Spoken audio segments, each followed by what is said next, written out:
Um, I'm going to talk about Arsenal under Arteta and what I think about him as a manager.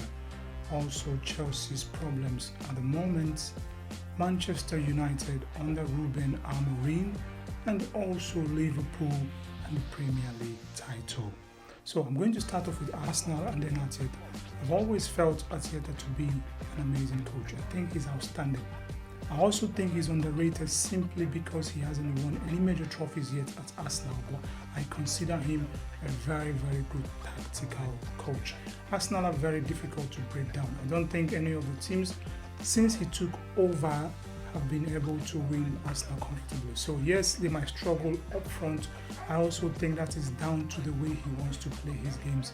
He always wants to have a lot of numbers in the midfield, and I think he believes if he has a focal point striker, he's going to lose that part of his tactical ability. So I think he is struggling to find a striker who would be able to strike and also help in the pressing of the midfield and also the numbers which they need in the midfield. So I think this is the main reason why Arteta is struggling to buy a striker. I also believe the Premier League title will go down the wire.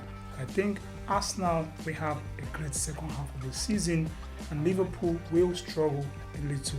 My reason being this: Liverpool have been far too lucky this season because there have been games they didn't play practically well and they still ended up winning the game. There has been game Liverpool has won without having to be fantastic, and I think they have been far too lucky. And also, I believe Arsenal have been very, very unlucky.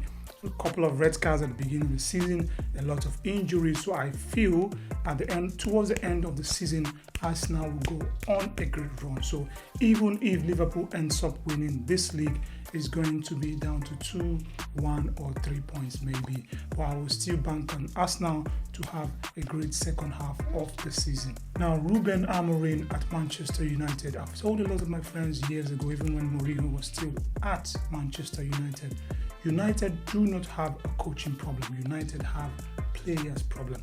They have a lot of average players which they classify as world class. This has been the major problem at United.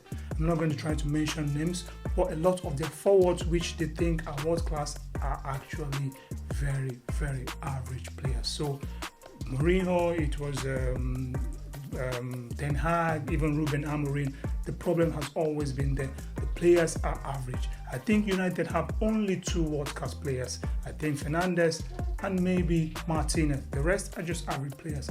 And you can expect to be competing with the top 4 with just 2 world-class players. So this is my problem with Manchester United. And I also believe with Ruben Amorim, they're going to go places. So watch out for United next season. I'm going to finish this off talking about Chelsea. The more I watch Chelsea, the more I realize why Leicester almost lost the league last season. Maresca is far, far, far too predictable. His game management is very poor.